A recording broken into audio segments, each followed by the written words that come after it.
PBS Hawaiʻi Classics is sponsored by the Olson Trust.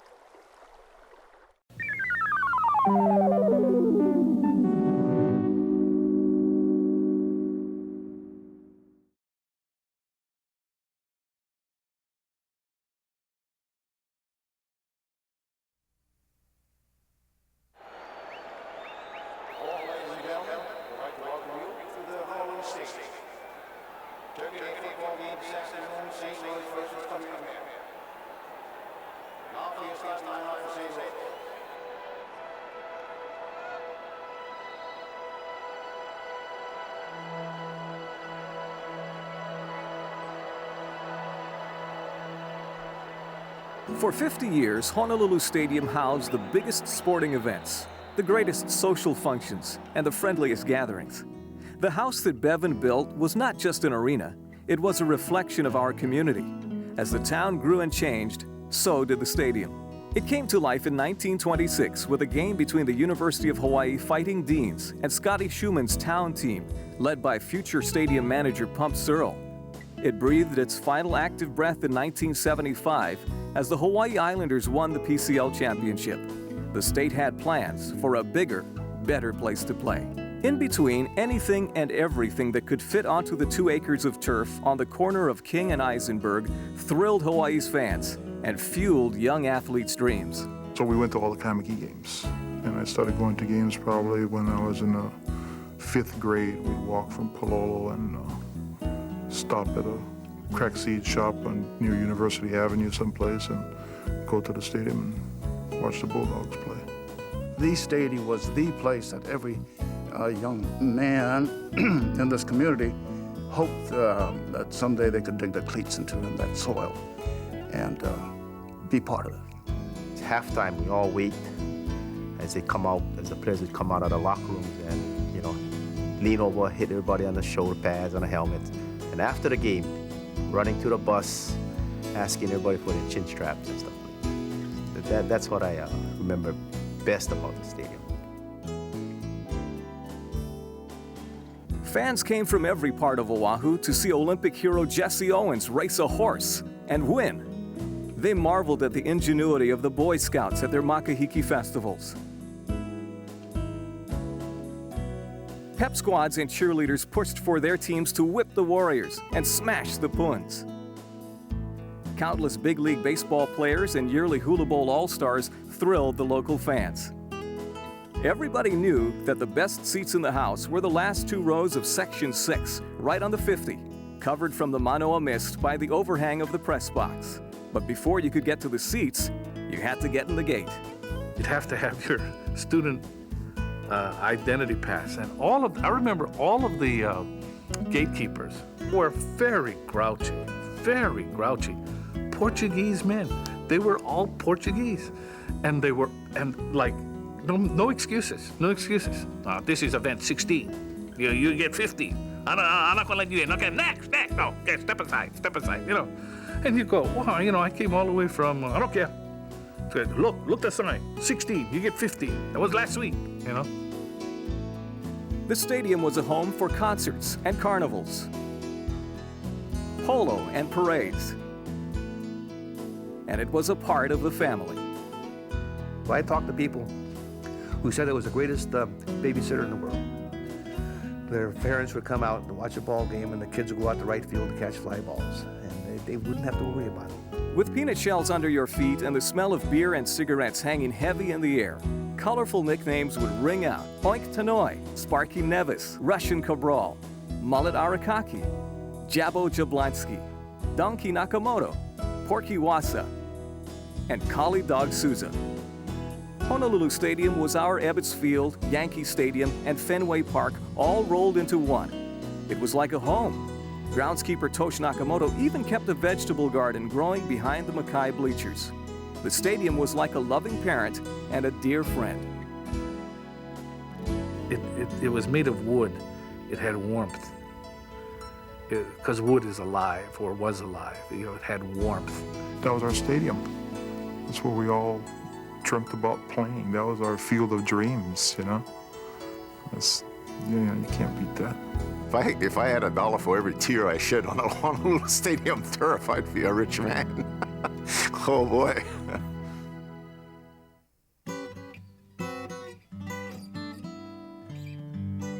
Stadium itself looked like it was an erector set or it was put together by Tinker Toys or something like that. And it wasn't done all at once. They would run out of lumber and wait. People may not remember exact games they saw at the stadium, but they do remember certain physical characteristics, certain sounds. It creaked. It actually creaked. It was kind of spooky, but when it filled up and everybody started jumping up and down in the place, I mean, leather on wood sounds a little bit different than leather on steel. You walk under there and you had to look up because anything could be falling through the cracks there, even money. And as kids, we'd do that halftime of a football game, we'd circle the stadium because we'd be looking for money. Found a $20 bill one time, too. No, they had where you're sitting down on a bench type of seat. There's openings, there's grooves. Okay, these kids were so smart. They had chocolate malts that was melted. They had Simon, and they would watch you come under the stand and would bombardier you. So we had to go with a jacket on when we run under the stands because these things would be bombardiering on you. You had to run pretty quick. Honolulu Stadium was built mostly of wood, so by the 60s it took on a new nickname, thanks to some unwanted occupants. After a while, it was called Termite Palace, because that's what it was. The termites had a field day on that place, eating every place else. So, And on certain nights when you had the Kona winds, those termites would swarm, billions of them, around the lights. And then when they turned the lights off, the stadium lights off, they'd all come to the press box because there was the only lights left. And that was probably the most difficult time in writing a story.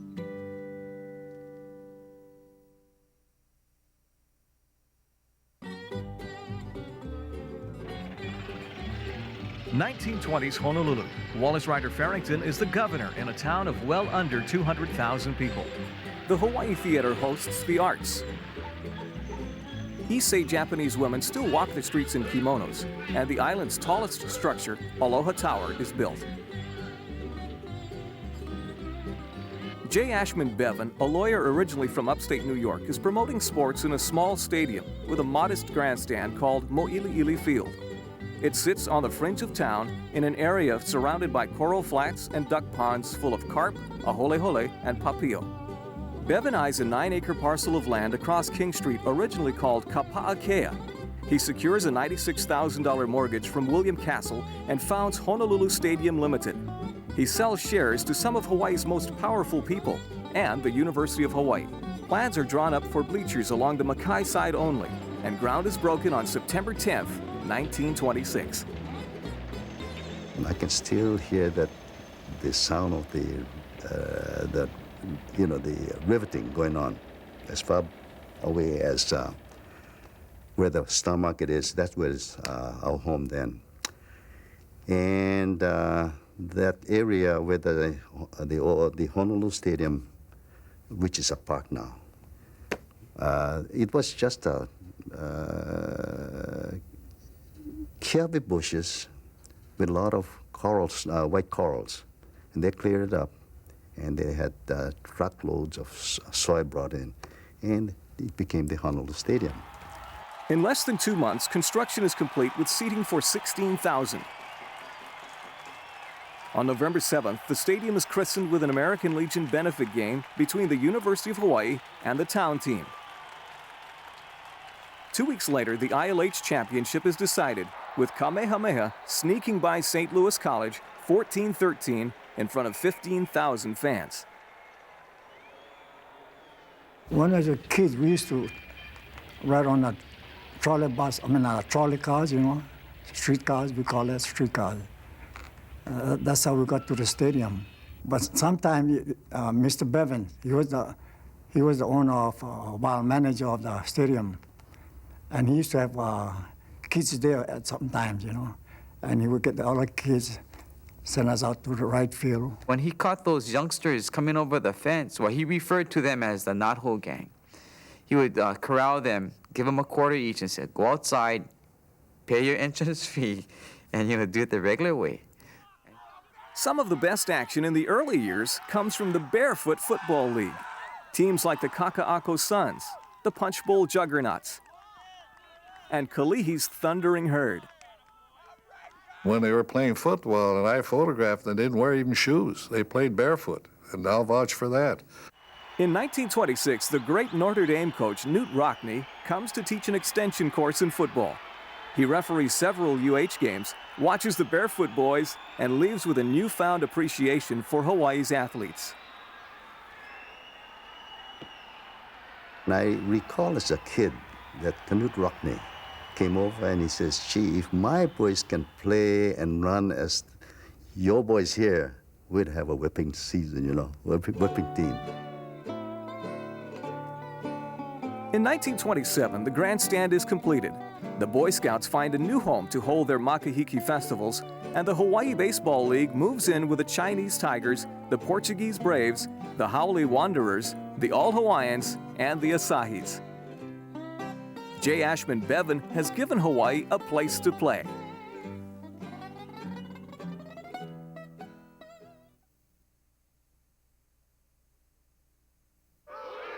Baseball in stadium is the best field to play because you're right on top of the players. You can yell at them, hey, and all that, and some of the players, they talk back to you. You got to watch what you say. I mean, you sit in the dugout and they're right there next to you, almost sharing with your conversation. It's very intimate. You can turn around and see your uncle or your auntie from the field, you know? You can see people throwing tomatoes and stuff too. But You can look out in the diamond head section and I can see my good friend, Carly Souza there.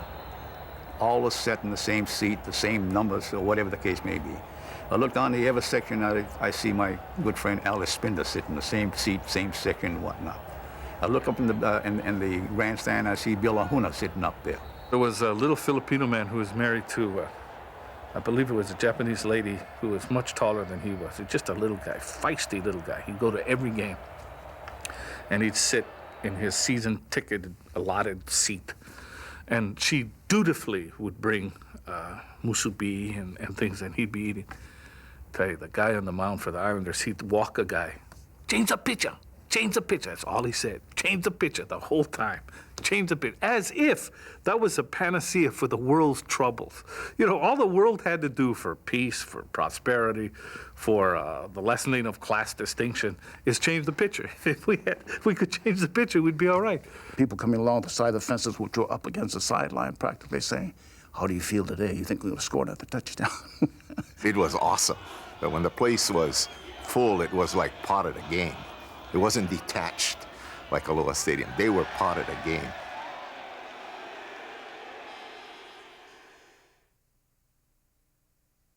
The stadium could turn into a quagmire with the slightest drizzle. And there were moments where we're playing in quagmire. Terrible. The rain was coming down, we'd be slushing and sliding all over the place, but they still played it. They didn't postpone any games at all that I know. But it's fun. I mean, nothing like playing in the mud. Nobody gets hurt. The way the stadium was built, it looks like there was a little Manoa Stream tributary that cut right diagonally across from the Mauka side to the Ewa Makai end zone. And you'd actually see water going across the field diagonally that way in a heavy rain. And Galdera one time, after a punt, put the ball down, maybe at 18 or right around that area, and the ball actually floated away. People were out in the field, even with towels, trying to dry off the field so that you can be prepared to play. Now, the general public didn't see this activity, but it was certainly being carried out. They'd ordered from the laundry barrels of towels so that we can dry the field off. We used to bring the helicopters in. Run the helicopters, so that we can dry up the field to play the ball game. Guy from Farrington, a freshman, Jerry Stothers, that he returned a punt and he got piled on, and he said he almost drowned because his nose was in the turf and everybody else was piled on top of him. It took a while to get him out of there. Yeah. Many people didn't realize, but there were a considerable amount of worms that were as much as 6, 7, 8 inches long that came up from the ground.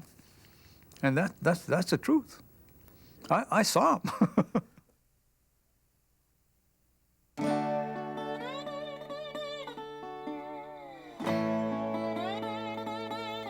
In the 1930s, Waikiki Beach is crowded with all of 2 resort hotels, the Moana and the Royal Hawaiian. Sirloin steaks sell for 32 cents a pound at the Piggly Wiggly, and sugar is still king. In 1931, most major stockholders are persuaded to donate their stocks to the University of Hawaii for a scholarship trust fund, and eventually 2/3 of the stock are owned by UH and the associated students of the University of Hawaii. In the late 30s, Hawaii's version of Satchel Paige appears, a crafty left-handed pitcher named Chris Mankau. Honolulu Stadium will see Mankau for the next 40 years. On the gridiron, the biggest headlines are grabbed by an exciting runner at UH nicknamed Grass Shack. Tommy Kaulukukui, one of 5 football-playing brothers, is Hawaii's first All-American and as tough as anyone in the country. The helmet was hardly any padding in. If you hit somebody with the helmet, they're buzzing in the ears because there was hardly any padding. And even in the shoulder pads, everything was different. In 1933, the biggest sports hero in the country arrives, the Sultan of SWAT, Babe Ruth. The Babe plays an exhibition game with the HBL All-Stars and is knocked in by a young shortstop from the Braves named Iwa Mamiya. Oh, he was very friendly. He would come up to you and say, "Okay, boy, let's go," and things like that. To come from a Hall of Famer like that, well, it was the biggest thrill of my life. The Babe's appearance also touches future Kamehameha coach Cal Chai. Babe Ruth was at the plate, and you notice his famous swing. He swung at the pitch, which incidentally was a home run, they told me. And my dad was a catcher at that time. It's 1933 at the old Honolulu Stadium, and it was a prized possession for me. He gave me that picture. He said, "You need it more than I do," and I sure did. The Bambino returns again the next year on his way back from Japan, this time with friends XX Jimmy Fox, Lou Gehrig, and legendary manager Connie Mack. Ruth's trip to Japan had impressed the Japanese so much, they formed a professional league. And the next year, J. Ashman Bevan brings the Tokyo Giants to the stadium. 4 years later, ill health will force Bevan to retire.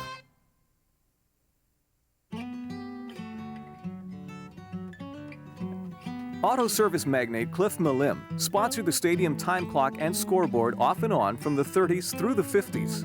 It didn't always say Malim on it, but it always read that way in the minds of the fans. What's funny about that clock was that its second hand was hardly a sweep second hand because it did take 60 seconds for the minute, but as it went down, maybe gravity or whatever, it took only about 25 seconds to go 30 seconds. But then coming back up and against the wind in that diamond head end zone, it would take about 35 seconds to go 30 seconds. So it fooled many high school quarterback then. Malim sponsored the scoreboard. The scoreboard clock was run from the field, and Richard Yamada, I think, was the timer. And Leland Blackfield was always his sidekick. He wanted to be on the field. He wanted to be part of it. It had a sweep second hand, and you'd have to shoot the gun. It wasn't digital where you know exactly how much time it is at the Aloha Stadium now. And what would happen was it would come up, and then it would kind of teeter, and then finally go over, and then he'd. So I remember one day Leland it was raining, so he brought out his umbrella for Richard Yamada. He was holding it there for him. It came to zero, picked up his gun, boom, went through the umbrella, the wadding and the shooting the blanks, big hole. People laughed.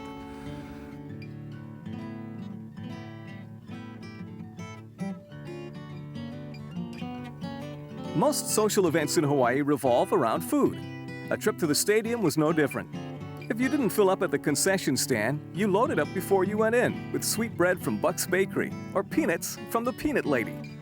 Everybody wanted the peanut lady because her peanuts were so ono. You had both boiled peanuts and roasted peanuts, and let me tell you, I'm a peanut eater, and I just love the peanuts that they used to have. An ear of corn, a Dixie cup full of Simon, the pitchers in the bullpen out in left field partaking those items while they were supposed to be either warming up or watching the game. The barbecue meat smell coming up from the stand beneath Section 35 has to be one memory. Something that you don't see at any other stadium, bar none, I guess, you know. But they used to cook the barbecue meat right under the stands on the charcoal. They had food there that you wouldn't find in the ballpark on the mainland at that time. I mean, the corn on the cob, and of course the manapua, and the saimin with the real char siu, and the fancy fish cake, you know, with the red circles in it. I mean, those were big sellers. I don't think that hot dogs ever tasted better, hamburgers. The saimin was unmatched. With just something about it. They say there's nothing like a hot dog at the ballpark. In Hawaii's case, there's nothing like hot saimin at the ballpark.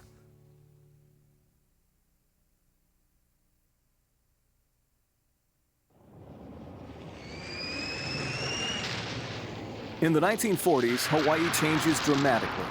The bombing of Pearl Harbor and World War II see to that. The military more than doubles our population. College football is suspended indefinitely, and civil defense threatens to tear down the stadium and build bomb shelters. War bonds are big sellers, and former town team hero Pump Searle becomes manager of the stadium. But some things stay constant. Hawaii Calls broadcasts to the world from the Moana Hotel. And Chris Mancao plays on at least 2 different teams in the HBL. Anti-Japanese sentiments force the all-Japanese Asahis to become the Athletics, and a young police captain named John Burns becomes the acting owner after Dr. Katsumi Kometane goes off to battle in Europe. Burns will become governor of Hawaii 2 decades later, and his son will one day become Hawaii Chief Judge James Burns. The armed forces bring with them baseball arms. Permanent bleachers on the Mauka and Eva sides are finished and then jammed with fans eager to see baseball. And in those war years, they see the best baseball in America. We had better players here playing in Hawaii than they had in the major leagues. Generals pull rank and land players for their outfits, like Joe DiMaggio, Pee Wee Reese, and Scooter Rizzuto. It pays off for the 7th U.S. Army Air Corps on June 4, 1944, when Joe DiMaggio makes his stadium debut in front of 30,000 people. Detroit Tigers pitcher Bob Harris grooves a pitch, and Joltin' Joe crushes it. But I remember that ball going over the fence. And for anybody to hit the ball out of the ballpark was something else, but his ball traveled so far, and they talk about the Dry Manor. It's the old building that St. Louis alumni took over. And they used to associate the DiMaggio's drive as the ball that went to the Dry Manor. DiMaggio's blast soars across Isenberg Street and plops down more than 110 feet beyond the left field fence. I remember covering during the war on the Stars and Stripes, Irving Berlin, when he played in This Is the Army. It was played there. I think it was one of the largest crowds, too, they had in the history of that place. After the production, Berlin leads a sing-along on White Christmas and God Bless America. Berlin goes home, and so do the victorious soldiers. 1 year later, J. Ashman Bevan dies in a Kaimuki nursing home. Without college football, high school football begins a 30-year run of unmatched popularity. Sellouts become a regular thing, with a Turkey Day doubleheaders drawing the most attention. Father Bray inspires his Iolani teams to great heights in the 40s. St. Louis Herman Wiedemeyer high steps his way to St. Mary's College and is named the best college back in the country by Grantland Rice in 1946. Farrington's Wally Yonamine plays football before beginning a Hall of Fame career in Japanese baseball.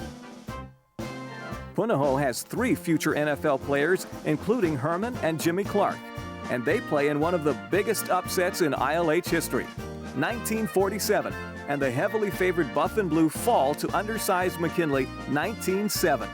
The 3rd future NFL player in that game, Charlie Ane.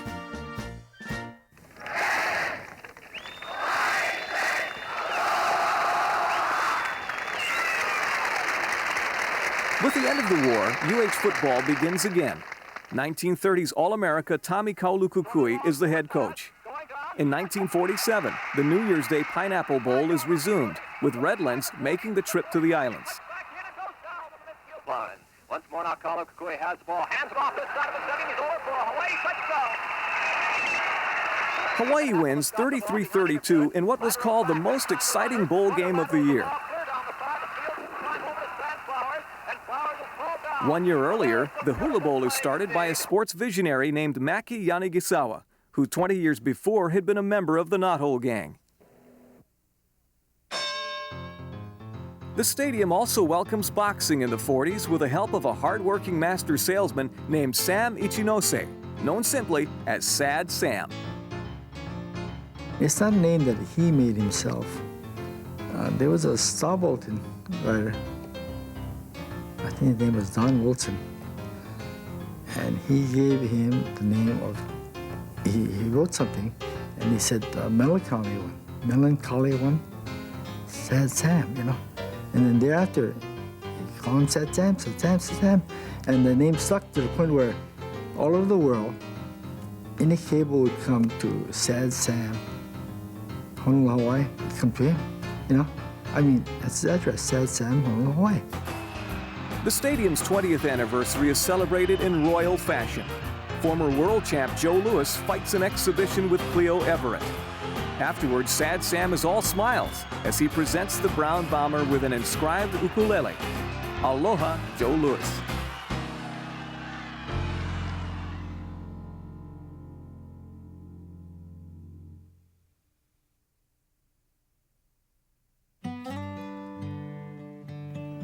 In the 1920s, Mōʻiliʻili was hardly a neighborhood, more like a farming community on the outskirts of town dotted with duck ponds and taro patches. As Honolulu grows, so does the Mōʻiliʻili neighborhood, and by the 50s, the stadium is nestled in the middle of shops and restaurants. Chunky's Drive-In sits on the site of the old Dreyer Manor. It was destroyed by fire in 1950. The Lee family's Leilani Chop Suey is across the street, and BK Cop Hula Supply Center moves around the corner. I think it was in '55 that my father moved here. I was a small kid then. I used to come in and help around.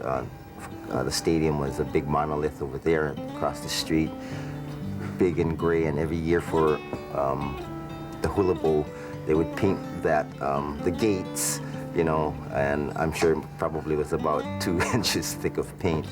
And I taught Tahitian and New Zealand dancing, and sometimes our Tahitian drumming was so loud that the ticket girl would call and say, Lucy, do me a favor. Yeah, shut your door because the quarterback cannot hear it. And then the quarterback is trying to give his calls, but the line not going to hear what he's saying. But I still remember that, you know. My auntie lives on Makiki Way, behind the grandstand. You know, at family parties, everybody would be inside talking and playing cards and stuff, and the kids would go outside and play. And if there was an Islander game on, that was the best time to be there because we could go and catch foul balls, you know. And there'd be a radio playing outside with the game going on, and so we could hear when the balls came over or a foul ball was hit, so we could go by the lane and the old lady's yard and wait for the balls to come over. You'd hear it hit the roof, boom, and then sometimes they'd roll over and come across to the other side. A stadium adventure always began before you got to the gate, on the ride over. And the first painting I did my nostalgia, see? My nostalgia of the stadium was when we'd crowd into the streetcars on tracks, the trolley, and to go to the stadium. We'd pack that streetcar like sardines. It's amazing. And then we get out to the stadium and we all jump off. Some of us jump off before paying our fare. First thing that you saw of the stadium was the backstop. If you were on the bus, you could see the backstop and the light standards, and you knew that you were getting close. If you didn't arrive by streetcar, trolley, or bus, you were in for a short walk after parking the car, if you found a place to park. As late as the 1970s, only 87 stalls existed, with 11 reserved for management and 8 for the press. You'd have to know where to go, and you have to have friends who maybe have an empty space in their lot for you to park. It wasn't easy to park there at all. When we had a car, we used to go around trying to find free parking space and had to walk several miles, and nobody complained about that.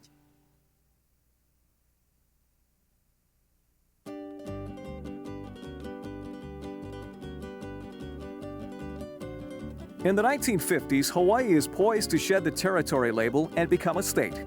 We set our sights on becoming the 49th state and optimistically hold a 49th State Fair at the stadium 3 years in a row. The Pineapple Bowl ends its run in '52. Salvador Dado Marino, the little brown doll, beats Terry Allen in front of 10,000 boxing fans at the stadium to win Hawaii's first world title. Chris Mancow begins the 50s with the Phil-Americans and the Hawaiians of the HBL, and ends with Condos of the Winter League, and tours with the Harlem Globetrotters baseball team in between. In 1955, the New York Yankees play a 4-game exhibition series with the Rural Red Sox.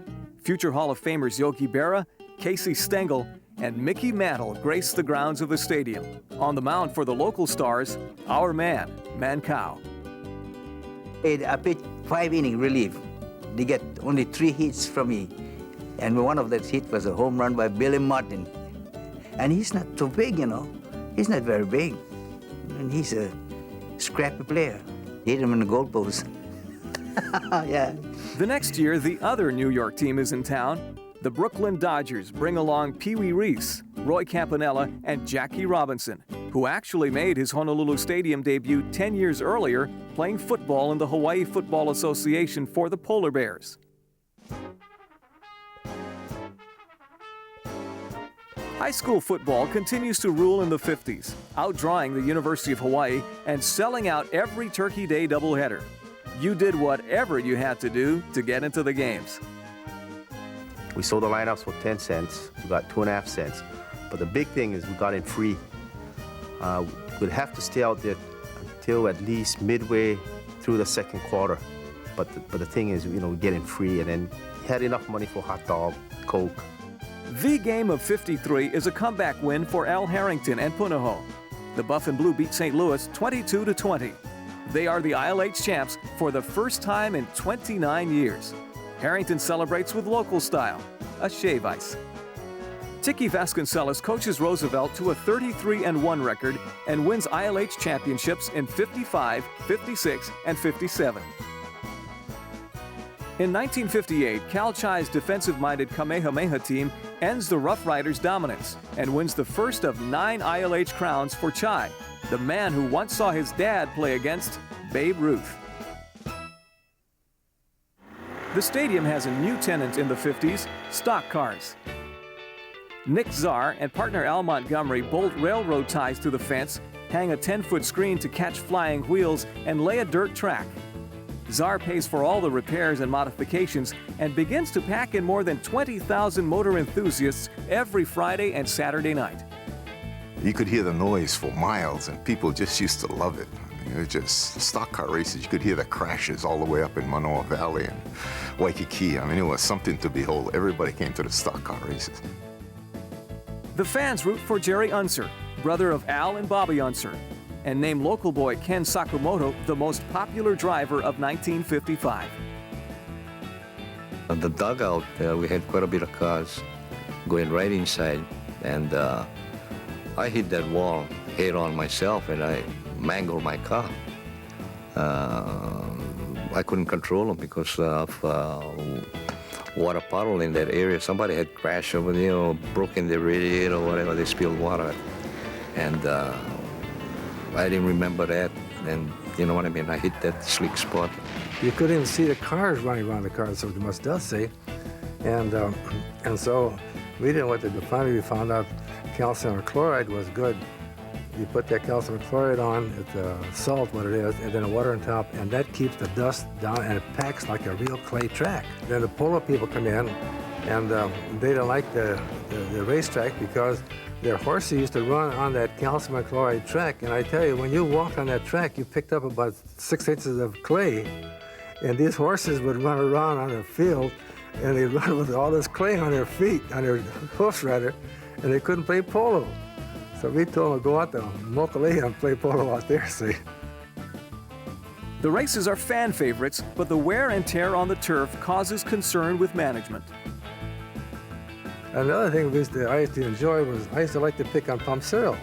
And I'd get one of these drivers, I'd give him a few bucks. I said, run across a baseball diamond. He would come out, pulling his hair like that. Oh, golly. Oh, well, what was it? Well, can you blame him? Rodeos and even bullfights also share time in the stadium in the 50s. The animals are kept in stables under the Makai bleachers. One night, the gate is accidentally left open. Animals went as far as 22nd and Waialae. And they had animals going up Waialae Avenue. This is like after midnight. You got people coming out from the bars, and the newspaper article says, you know, they went out and they saw what was going on in the street, and then they went back in. In 1956, Maki Yanagisawa takes over as stadium manager. Over the years, Maki's Hula Bowl will bring in greats like Dick Butkus, Gale Sayers, Frank Gifford, Fran Tarkenton, Mike Ditka, local stars like Charlie Wiedemeyer, Kale Ane, Levi Stanley, Skippa Diaz, and Larry Price. Anything that went on, Maki was the promoter. Maki was the one who put them on the field. Maki Yanagisawa, to this day, in my estimation, is the key figure in sports in Hawaii.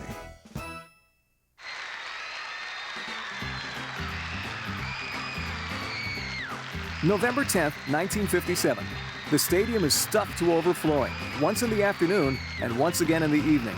All Honolulu is set to hail the king of rock and roll, Elvis. I introduced Elvis. I worked with Colonel Parker in helping promote the show and everything. And the colonel says, you get up there and you introduce Elvis. I said, yes, sir. And I introduced Elvis, and a black Cadillac came out from the dugout area, and that's where they brought Elvis out from the dugout onto the stage, which was facing the Makai stands. And I've never seen anything like that shit. But at the end of the show, he jumped down onto the ground. There was a slight barricade there, and did a slow version of You Ain't Nothing But a Hound Dog on his knees with the guitar, and it was wild. The most important party was still to come in March of '59. It could be summed up with just one word: statehood.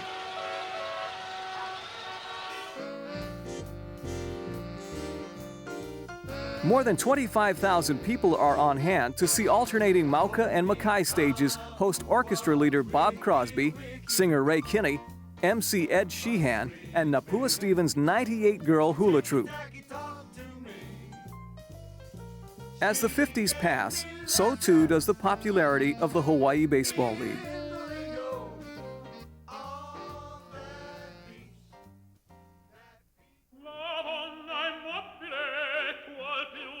That's all we know is his name was Caruso because he had a high tenor voice.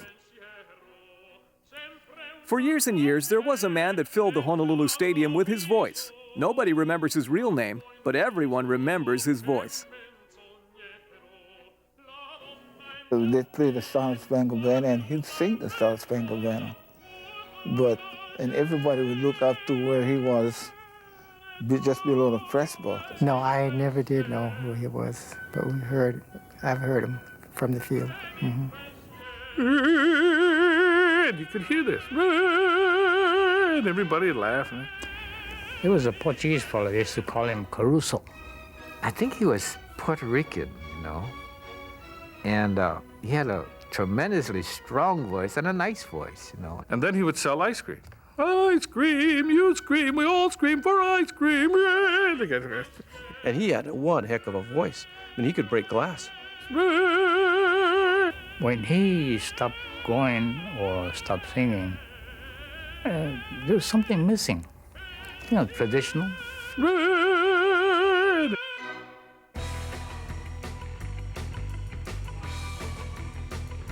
In the 1960s, former Hawaii baseball leaguer John Burns is our governor. Casey Drive-In turns 30, 1 year younger than the stadium, and a plate lunch at the Cow Cow Wagon sets you back 55 cents. 1960, and the San Francisco Giants are here.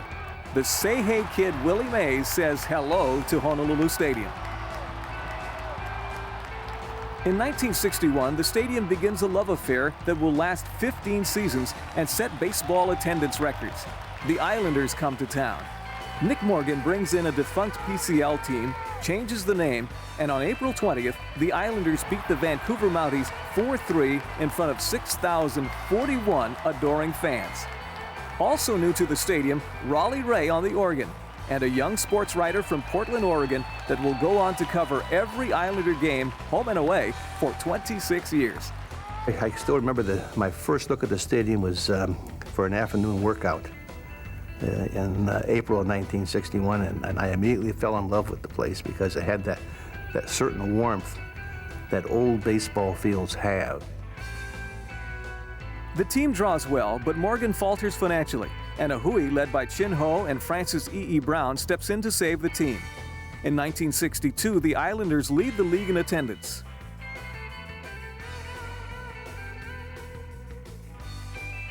(1963), and the legend of Bo Belinsky is born. With a live fastball in his arm, a pool cue in his hand, and a reputation with the ladies, he amazes the fans.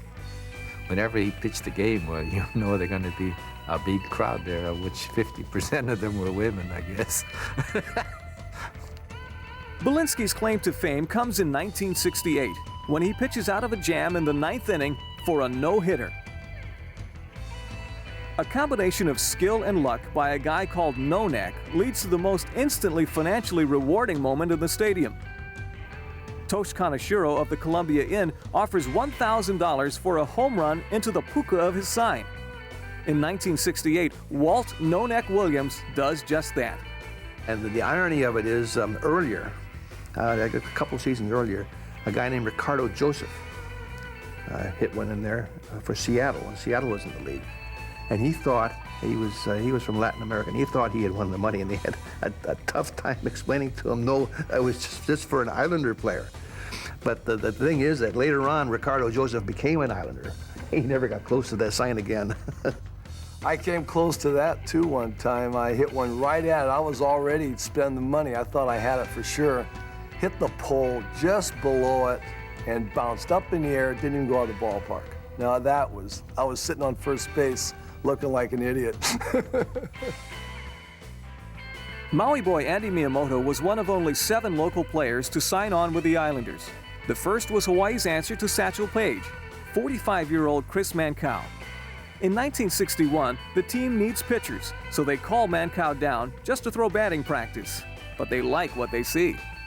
I pitch about 15 minutes, and the coach told me, okay, you're in. How can from a bush league and come to Triple A? Yeah, I was pretty thrilled. On the gridiron, the Kamehameha Warriors continue to give Coach Cal Chai championship teams. He is most proud of his 62 squad that boasts future success stories, like NFL player Rockne Freitas, Farrington Athletic Director Agent Hart Ellis, and Michael Chun, president of Kamehameha Schools. Cal Chai did not claim every title in the 60s. After a 20-year drought, Farrington's well-respected and innovative coach Tom Kiyosaki motivates the Govs to a 16-6 win over Kamehameha in the 1965 Turkey Day Championship game, the day the Govs won it all. The 1969 Hula Bowl is the perfect ending for the decade. USC's Heisman Trophy winner O.J. Simpson scoops up a soggy football and runs into history. I remember O.J. splashing mud on me when he made that 99-yard run because I was coaching for the opposing team. It was wet that day, and he went flying right back, and I was saying something like, "Get him. You know, oh boys, get him. He's going to go all the way." And he did. I was a recipient of the mud because I was behind of him while he ran for that touchdown, and the mud didn't taste very good.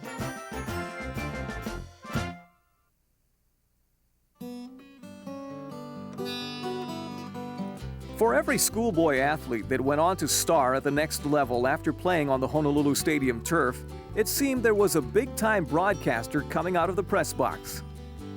The dean of all local broadcasters was a retired Navy man that brought listeners into the game like no one in the islands had before. He was Chuck Leahy. He wanted to be representative of describing things in a local way. The manapua, manapua is about this much, so it's about that long, about 6 inches, or for a good one. And so 2 manapua would be about a foot short. But people, because they knew manapua, they knew what it was, they could, yeah, that's what it is. I remember he used to say, I don't know about that call. I think the referee has makapia in his eye, which is, when you get up in the morning, that sleepy stuff. So, he was like that. In addition to his son Jim, Chuck Leahy mentored pros like Al Michaels, Ken Wilson, Hank Greenwald, and Harry Callis. The football press box was a training ground as well as a testing ground. It wasn't easy working in that wobbly old booth. To broadcast a game in the old football press box, you had to literally crawl over all of the print people, the newspaper people, and the others keeping score and so on, to get to the far end of the so-called press box. It was really bare bones. And so you crawled up this ladder into the booth, and you were able to do all your stuff. They had just enough room up there for all of that. And it was interesting watching the guys from ABC come over to do the Hula Bowl because, these guys are used to working in big-time stadiums, and they come into that old stadium and they just couldn't believe it. It would wave back and forth in the wind, and the rain would come in, and there were no toilet facilities. Well, as you know, we didn't have any accommodations up in the press box. So the thing is, everything was down on the ground floor. And if you had to go and go all the way down to the ground floor, you never get back in time to, you'd miss 1 or 2 or 3 plays maybe. If nature called during the broadcast, you had a real problem. It was really something when you think about what we have now and what we had then, and the dedication of these people. Halftime, for example, if you wanted to go to the bathroom, you had to crawl over all these people. You had to go all the way down the stands and go to the public bathroom way at the other end of the stadium, and there's no way you would get back before the kickoff in the second half, so you just had to take care of that sort of thing. Yeah, you gotta go. What else can you do?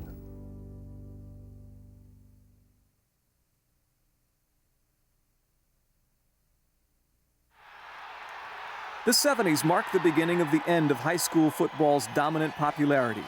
5 public schools pull out of the ILH and join an expanded and reorganized OIA. That move kills off some of the biggest rivalries. In 1972, Punahou's Mosi Tatupu runs around and over defenders on his way to setting a rushing record that will stand for 20 years. In 1975, Charlie Bissett becomes stadium manager, and we welcome the WFL Hawaiians. The team plays 1 season, then folds along with the rest of the WFL the next year. A national television audience sees the Hula Bowl's strangest moment during a timeout. And all of a sudden, somebody comes in, picks up the ball. And I said, "Hey, where the hell are you going with our ball?" So I chased him. And I was fortunate enough, he had a head start, maybe 6, 7 yards ahead of me. I was fortunate enough to catch up with him just about the goal line. And as we went towards that, I caught up with him and landed up against the fence. If I remember correctly, I think I punched him in the stomach. So I felt very, very embarrassed. So I did it on instinct, just complete instinct, not thinking of anything else but the ball.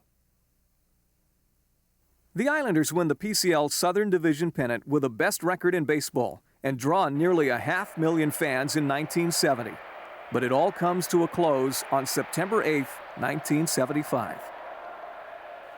With a new state-of-the-art facility ready to go in Halawa, the old stadium, designed to last just 10 to 15 years, has finally run out of time. The Islanders beat Salt Lake City 8-0 to win the team's first PCL championship. After the game, organist Raleigh Ray plays Aloha Oi as the crowd stands and joins in. Then the lights go out.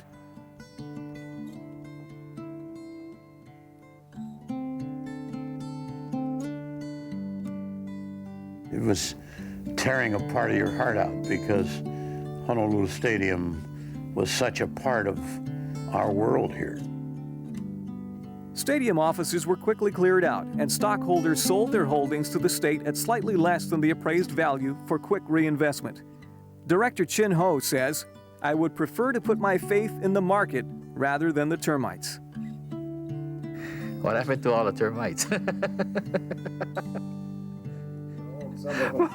All the neighbors got them, I guess. When I coached with Parsegian in the 74 Hula Bowl, he told me, he said, one of these days they're going to have to tear this place down. And when they tear it down and they build a new one, he says you should make sure that they save every piece of wood, every screen, every piece of memorabilia that you can here and auction it off, he says, because as long as it's been here and as many great things have happened here, people are going to want a piece of this stadium. Early evening, and I brought a pick and shovel with me, and I kind of dug around home plate and cleared the dirt around. I was getting to it, and I thought, wow, I'm going to get home plate. Then I got down deep, and I realized that thing was anchored with 3 big steel bolts onto a concrete slab underneath, so there's no way. I had to cut it loose with a torch or something, so I couldn't get it. And then sometime later, I found out that Toshi Kaneshiro, son, told me he's got home plate. We have the home plate, the last home plate that was used on that field. But I never told him I tried before he got it.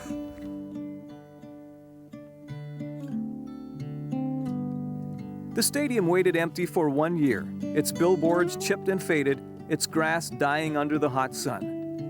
On September 5, 1976, a farewell party welcomed her old family members to come by to pay their last respects just 2 months shy of her 50th birthday.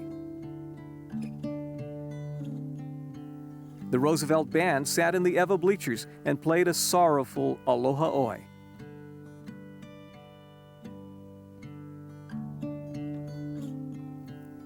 The next day, bulldozers attacked our old friend, first the bleachers, then the grandstand.